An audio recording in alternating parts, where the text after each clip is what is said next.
caríssimos irmãos e irmãs, tendo acabado de escutar as leituras bíblicas, é oportuno dizer que quando Deus nos cura de alguma ferida, seja ela física, seja ela espiritual, Deus quer sempre nos levar para algo maior e mais profundo. Por exemplo, Deus quer que reconheçamos que sem Ele não somos nada. Deus quer que depositemos nele toda a nossa confiança. Deus quer que vivenciemos com mais vigor e autenticidade a nossa fé. É este algo maior e mais profundo que Deus espera de nós quando também nos cura. Na primeira leitura do livro dos Reis, há o episódio da cura de Naamã. Quem era Naamã? Naamã era um alto funcionário do rei Arã. Naamã foi acometido pela lepra. E agora Naamã recorre ao profeta Eliseu para implorar a cura de Deus. Naamã é curado. E agora Naamã, em atitude de reconhecimento e de agradecimento, volta até o profeta para lhe dar alguns presentes. O profeta Eliseu os recusou. Agora, diante de tudo isso, qual é esse algo maior na vida de Naamã? Foi exatamente ter feito o passo da fé. Diz o texto bíblico, Naamã, a partir desse momento, reconhece que o Deus único e verdadeiro é o Deus de Israel. Isto porque Naamã era um pagão. Naamã era politeísta, isto é, ele adorava e cultuava deuses. E a partir do momento em que ele é curado da sua lepra, ele então reconhece que o verdadeiro Deus é exatamente o Deus de Israel. Este é o passo da fé que o profeta Eliseu, aliás, que Naamã fez. Isto é importante a gente meditar, porque muitas das vezes na vida nós queremos ser curados, ok? Mas ninguém se preocupa depois da cura de ser melhor, de ter uma vida de fé mais vigorosa, de ter aprendido que a vida requer viver o bem, de dar uma guinada diferente na própria existência. Ninguém agradece, é às vezes ingrato, mas é importante também darmos conta de que Naamã se joga na água, mergulhou 7 vezes no Jordão. Este mergulho de Naamã nos faz pensar no batismo. Nós, quando somos mergulhados no batismo, nós somos purificados de uma lepra, o pecado original, que é o pecado da desarmonia, que é o pecado que nós herdamos quando viemos ao mundo por conta das ações dos nossos primeiros pais. Quando somos então mergulhados nessa água do batismo, o Senhor nos purifica então dessa lepra que é o pecado. E quanto nós temos a ganhar, e quantos não conseguem compreender a grandeza e o valor deste sacramento. Paralelamente à primeira leitura, vê-se também no Evangelho que 10 leprosos à distância, quando percebem que Jesus estava passando ali pela Galileia e Samaria, gritam o nome dele: Mestre, tem compaixão de nós. E Jesus, certamente tendo compaixão, simplesmente ordena: vão ao encontro dos sacerdotes. Por que Jesus disse isso? Porque conforme a lei judaica, eram os sacerdotes que davam o aval da cura, que comprovavam a cura. Os 10, enquanto se dirigiam aos sacerdotes, se dão conta de que estão curados. Porém, somente um retornou a Jesus para lhe agradecer. Jesus questiona: cadê os outros 9? Primeira coisa, esses 10 leprosos, um era samaritano, os outros 9 eram judeus. Sabemos pela história que judeus e samaritanos eram inimigos. Mas vejam que no momento da doença, da desgraça, os inimigos também estão unidos. No momento da aventura, esquecem do Senhor. Somos espertos. Por isso que a palavra do Senhor deve nos levar a refletir a nossa vida.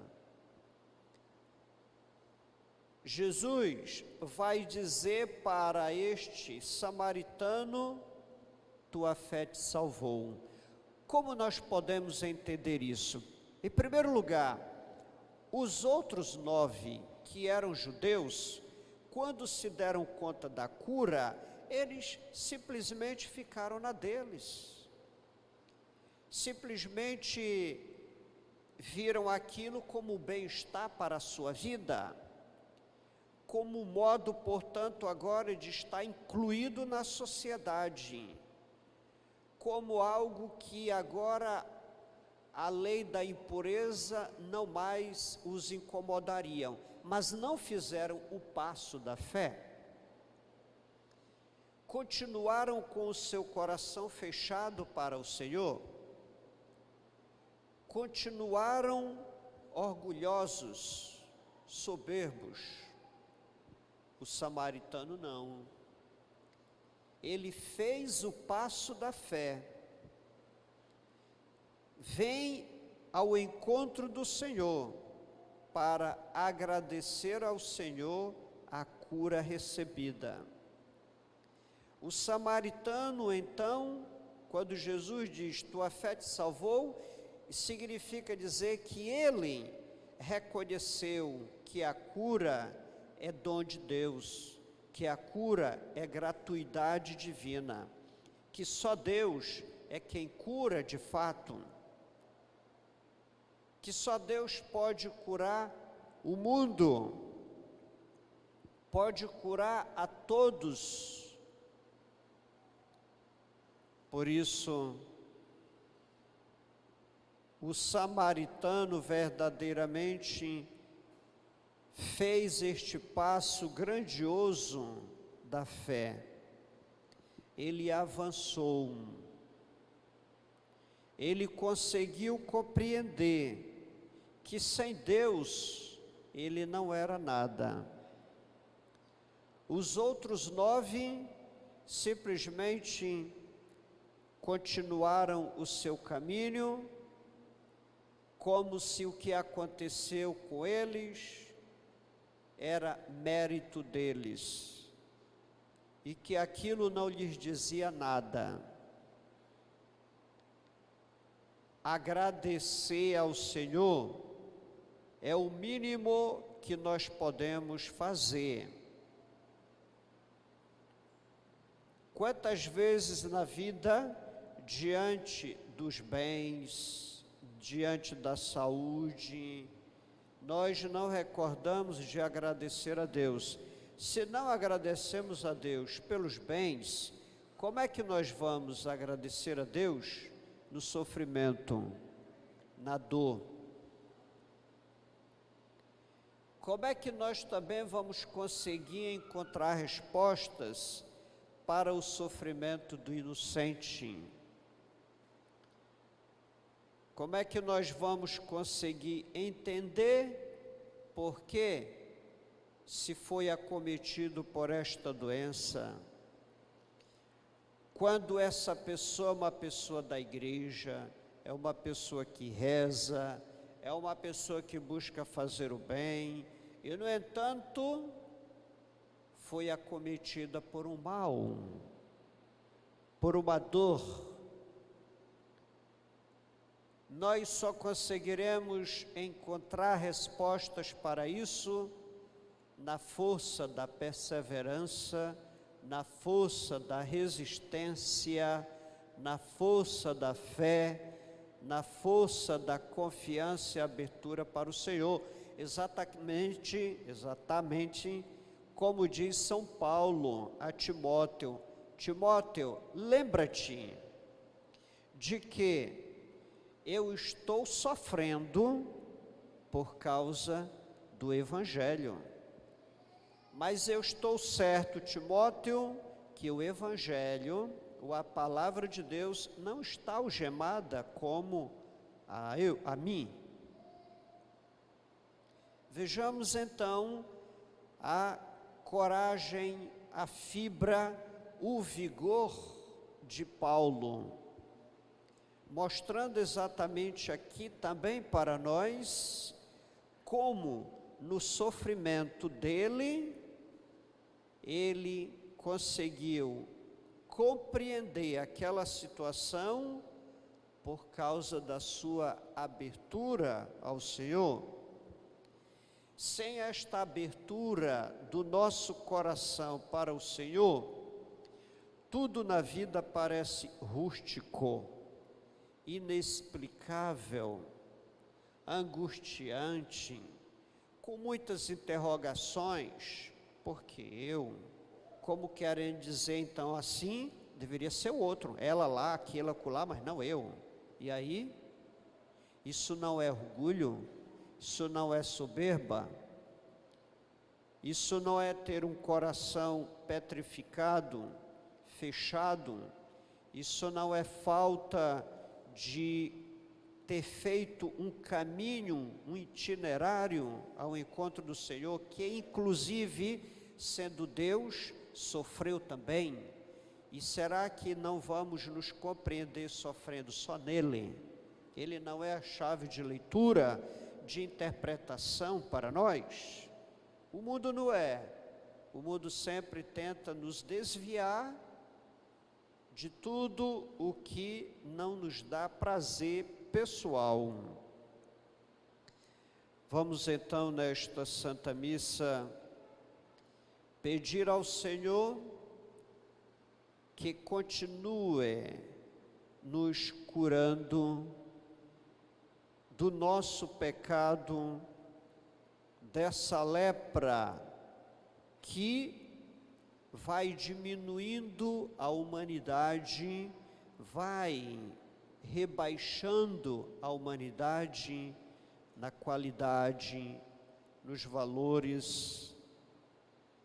E diante disso nós reconhecemos, porque a igreja, ela jamais pode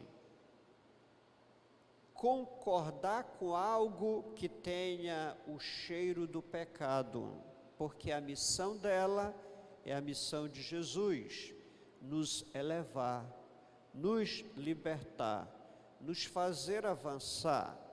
E o pecado é escuridão, o pecado é trevas. Por isso a cura de Naamã, por isso a cura dos 10 leprosos, dos quais só um reconheceu verdadeiramente que tudo que o Senhor fez para com ele foi gratuidade, não foi uma obrigação. E que nós reconheçamos que tudo que nós podemos dar ao Senhor é sempre também na gratuidade, no reconhecimento de que tudo que Ele faz por nós é porque Ele é bom, é porque Ele nos ama. E diariamente o Senhor continua querendo nos purificar. Por isso que na Santa Missa sempre pedimos perdão dos nossos pecados no ato penitencial. E muitos nem se dão conta de que esse pedido de ato penitencial não é um mero ritual para a gente se deleitar. É um ritual eficaz, porque qual é a função do ato penitencial? É o Senhor me libertar do pecado venial, que não vai, portanto, a partir disso, me pedir de recebê-lo na comunhão. E colocar-se numa atitude contrita de arrependimento diante do Senhor pelo meu pecado venial, que são os pecados leves, mas que não deixam de ser o mal. O Senhor prontamente quer nos perdoar naquele momento, para dizer, vem até mim. E às vezes a gente nem liga, porque não entende. Que o Senhor então nos ajude a dar o passo sempre mais da fé, a fim de que a nossa fé batismal seja mais vigorosa e sólida. E assim seja.